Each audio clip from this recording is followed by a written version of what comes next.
And I think I figured out around 12 or 13 that I got a real high out of helping kids that were either bullied or were struggling in school.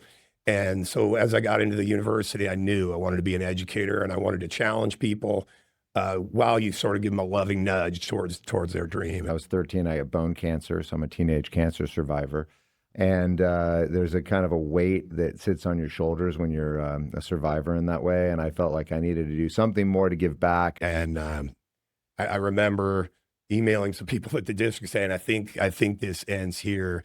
And I was on the pool deck and we were still dealing with separation with COVID. And my little flip phone rang and I saw the area code up in Sacramento. And I still remember it wasn't me at my best. I flipped it open and said, "This is Jim. What can I do for you?" I don't normally take calls in the middle of workout. And, you know, as you expressed, it's suddenly the superintendent's office. Well, I think we joked about this. I don't know if I should say this in front of my boss here, but I felt like I was my worst teacher the year I got it because I was never here. I was constantly getting pulled out and whatnot. But in many ways, that imposter syndrome is so real. And especially, I think the trauma at Saugus really compelled me to start having more intentional mental health moments and life hacks and advice that, hey, this is not an easy time to be 16.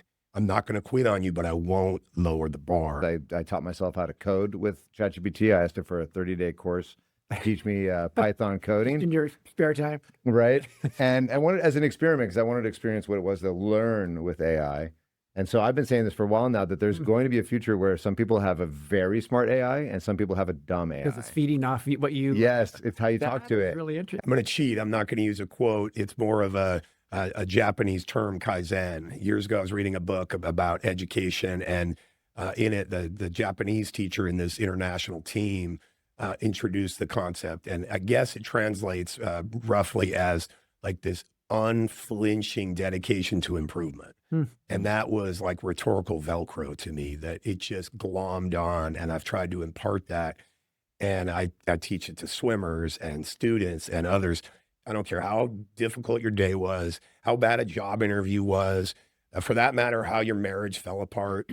How do I grow from this and move forward? And when an opportunity falls in front of you, it could be an adventure and you don't know. So give it your absolute all so that you will always be undefeated in that.